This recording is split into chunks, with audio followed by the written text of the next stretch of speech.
एक बार की बात है। एक नदी में एक जल परी रहती थी।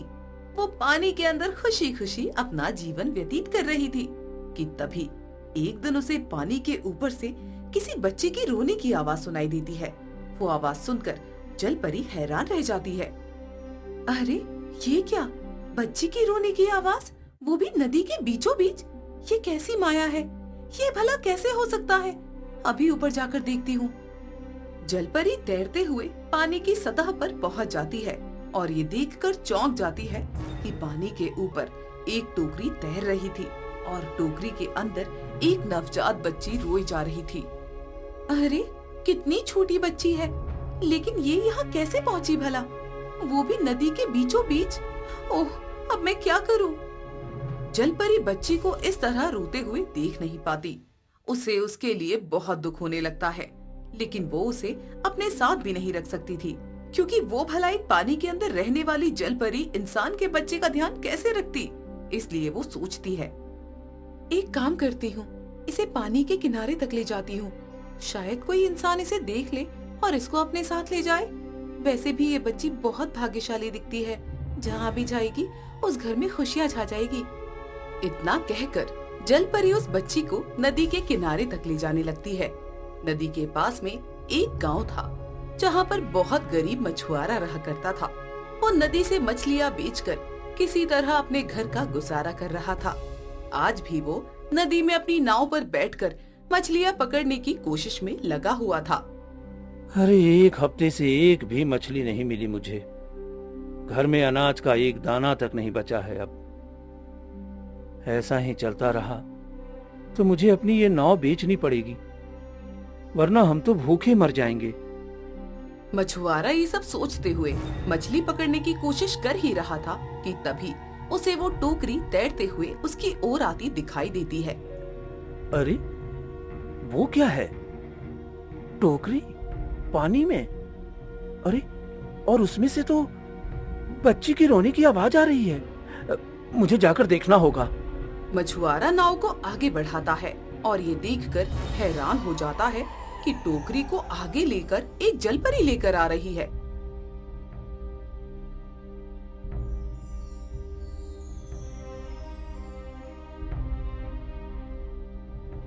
अरे कौन हो तुम, और ये बच्ची किसकी है? मैं एक जलपरी हूँ। पानी में गहराइयों में मेरा घर है और मैं यहीं रहती हूँ। जब मैं नीचे तैर रही थी तो मुझे ये बच्ची पानी की सतह पर इस टोकरी में मिली। मैं चाहती हूँ कि तुम इसे अपने साथ अपने घर ले जाओ। क्या? ये तुम क्या कह रही हो? भला ये कैसे मुमकिन है? मैं तो एक बहुत गरीब मछुआरा हूँ, मैं इसे कैसे ले जा सकता हूँ? लेकिन ये मेरे साथ पानी में भी तो नहीं रह सकती ना। ये एक इंसान की बच्ची है, पानी में इसे सांस नहीं आएगी। मगर इसमें मैं कुछ नहीं कर सकता, मेरी बात समझो। ऐसा मत कहो, जरा इस बच्ची की तरफ देखो। तुम एक नेक आदमी लगते हो, वरना इन गांव वालों का क्या भरोसा। जैसे किसी ने इसे यूं ही पानी में छोड़ दिया, पता नहीं वो आगे इसके साथ क्या सुलूक करे। मुझे पता है तुम ऐसा नहीं होने दोगे। मछुआरे को जलपरी की बात सुनकर बहुत अफसोस हो रहा था, लेकिन वो भी मजबूर था। उसने अपनी बात आगे बढ़ाते हुए कहा, देखो मैं तुम्हारी बात समझ रहा हूँ, मगर मैं इतना गरीब हूँ कि मेरे घर में अन्न का एक दाना भी नहीं है। ऐसे में मैं इसकी देखभाल कैसे कर पाऊंगा? अब तुम ही बताओ। मैं देख सकती हूँ ये लड़की आगे चलकर बहुत भाग्यशाली बनेगी। ये जरूर तुम्हारी सारी समस्याओं को खत्म कर देगी।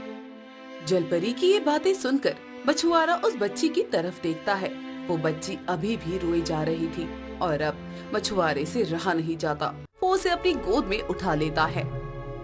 ठीक है, अगर भगवान का यही फैसला है तो इसे मैं अपने साथ ही ले जाऊंगा और इसका ध्यान रखने की पूरी कोशिश करूंगा। बहुत अच्छे, तुम इसे नदी किनारे लेकर आते रहना। मैं भी इससे मिलती रहूंगी और कभी भी कोई भी जरूरत हो तो बस यहाँ आकर मुझे याद कर लेना और आवाज लगा देना। ठीक है, अब मैं चलता हूँ।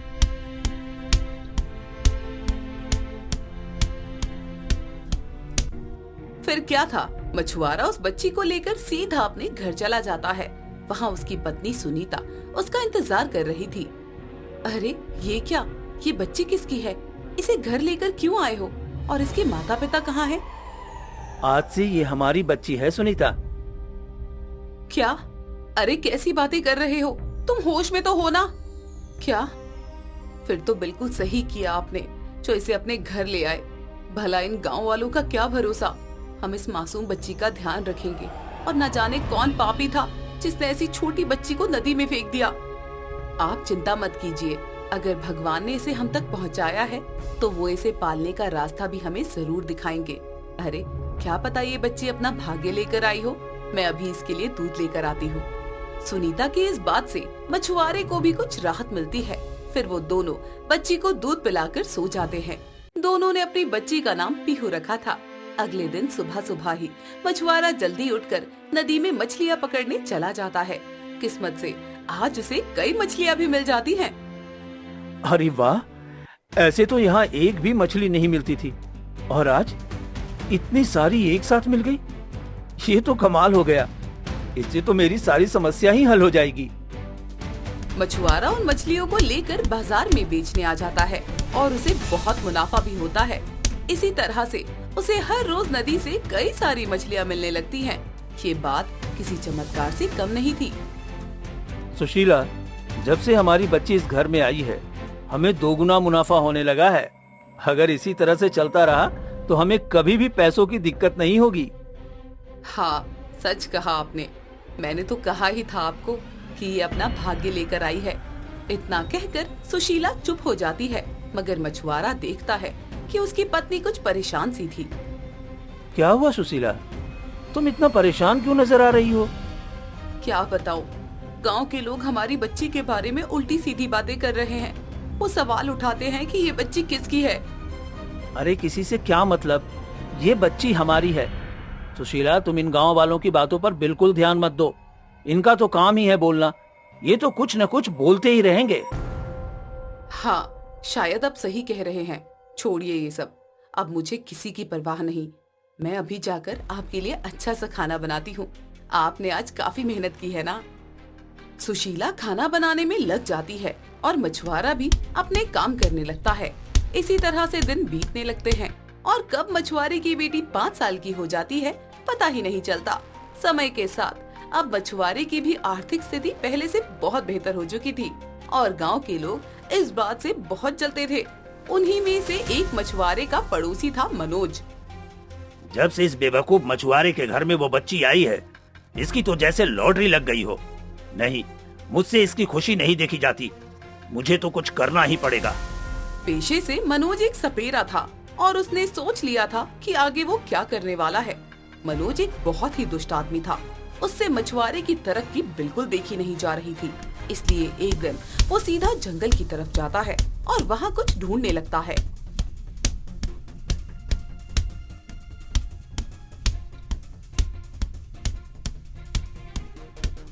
बस एक बार मुझे वो मिल जाए जो मुझे चाहिए और फिर इस मछुआरे की जिंदगी एकदम वैसे ही हो जाएगी जैसे पहले थी। तभी अचानक से उसे झाड़ियों में से कुछ आवाज सुनाई देती है।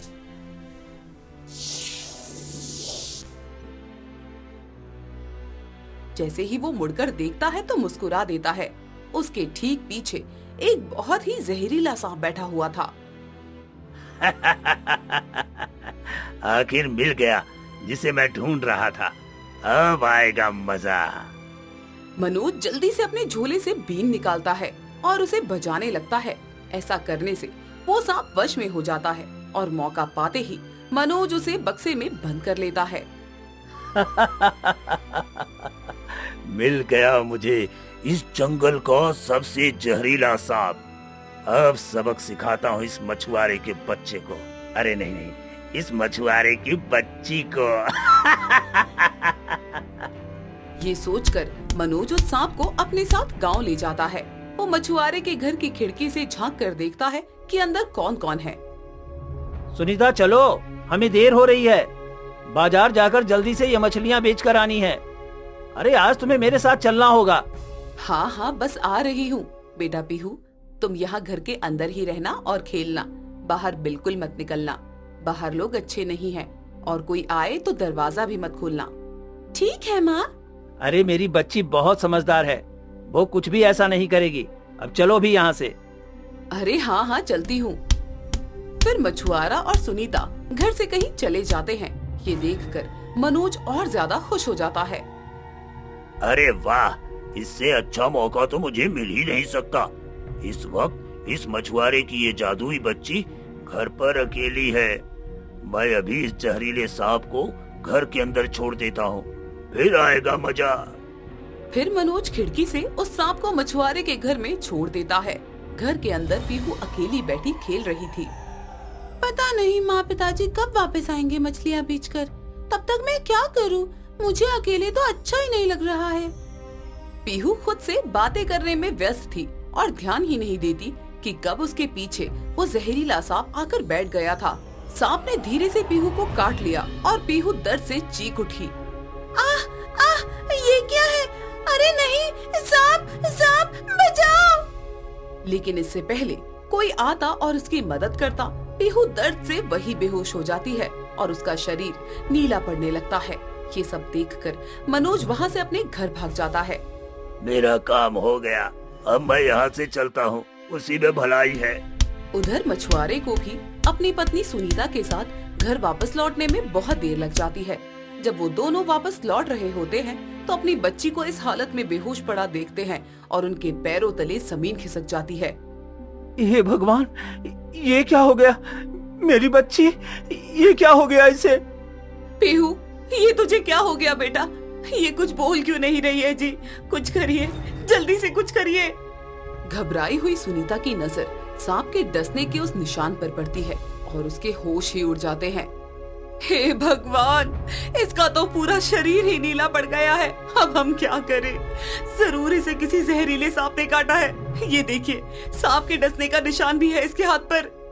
निशान देखकर सुनीता जोर जोर से रोने लगती है। उसे लग रहा था कि अब उसकी बच्ची को कोई नहीं बचा सकता। हम इसे किसी वैद्य के पास ले जाए क्या? कौन बचा पाएगा हमारी बच्ची को अब? ये बहुत जहरीले से सांप के काटने का निशान लग रहा है। नहीं नहीं, वैद्य नहीं, हमारी बच्ची को अब सिर्फ वो जल परी ही बचा सकती है। मैं अभी इसे उसके पास ले जाता हूँ। ये कहकर मछुआरा अपनी बच्ची को गोद में उठा लेता है और तेजी से दौड़ते हुए सीधा उस नदी के किनारे